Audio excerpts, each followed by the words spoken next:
जय श्री माता जी। आप सभी सहजी भाई और बहनों का today Sahajyog news India YouTube channel पर हृदय से स्वागत है। आज हम एक और नए सहजयोग मिरेकल के बारे में जानेंगे।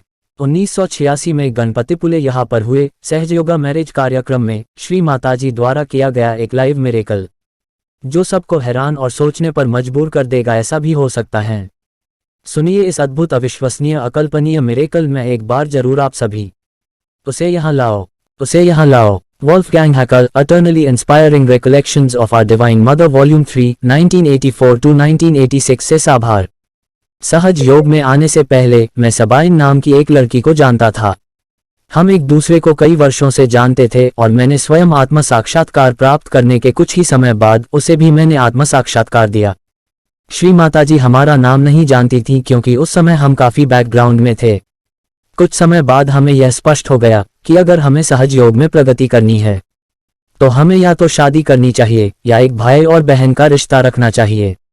उस समय हम शादी नहीं करना चाहते थे और इसलिए हमने एक दूसरे से कम मिलने का फैसला किया, जो पहले काफी कठिन था। हर बार जब हम सहज योग के पूजा कार्यक्रम में एक दूसरे के सामने आए तब हमने कोशिश की कि हम एक दूसरे को न देखें। इस तरह से कुछ साल बीत गए।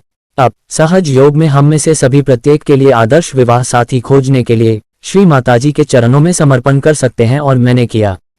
और 1986 में श्री माताजी के साथ वार्षिक भारत दौरे के दौरान मुझे पता चला कि मुझे एक भारतीय लड़की से शादी करनी थी। हालांकि हमारी शादी के एक दिन पहले मेरी मंगेतर नहीं आई थी और किसी को भी उसकी कोई खबर नहीं थी।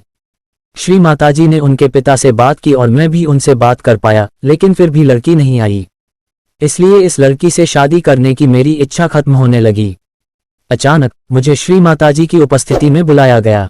यह भारतीय लड़की, उन्होंने कहा, वह तुम्हारे लिए बहुत छोटी है, लेकिन ऑस्ट्रिया के सबाइन के बारे में क्या सोच है आपकी?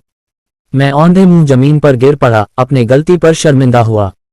किसी ने भी श्री माताजी को नहीं बताया था कि सबीन और मैं एक दूसरे को पहले से जानते थे, और श्री माताजी को आमतौर पर विभिन्न देशों के लोगों के बीच विवाह की व्यवस्था करना पसंद था। लेकिन फिर भी मैंने सोचा वैसे भी ऐसा नहीं होगा। सबाइन इस साल टूर पर नहीं आई हैं, उसे यहाँ ले आओ, माँ ने कहा। क्षमा करें श्री माताजी, हमने उत्तर दिया, लेकिन वह भारत में नहीं है। उसे यहाँ लाओ, श्री माताजी बेफिक्र होकर बस दोहराया। हमें पता चला कि सबाइन यूरोप से ठीक 15 मिनट पहले ही बिना बताए उसी जगह पहुंच गई थी। वह गणपतिपुले में कार से उतर ही रही थी कि लोगों ने दौड़कर उसे पकड़ लिया। वह एक एयर होस्टेस थी और उन्होंने कुछ दिनों के लिए भारत आने के लिए विशेष अतिरिक्त यात्रा व्यवस्था का लाभ उठाया था। इसलिए हम दोनों ने श्री माताजी के सामने उनका आशीर्वाद प्राप्त करने के लिए प्रणाम किया। ऑस्ट्रियाई ध्वज के समान मेरा चेहरा बहुत लाल हो गया था और उनका चेहरा बहुत सफेद था। हमारी शादी को अब 20 साल हो चुके हैं और हमारे 3 खूबसूरत बच्चे हैं। जय श्री माताजी।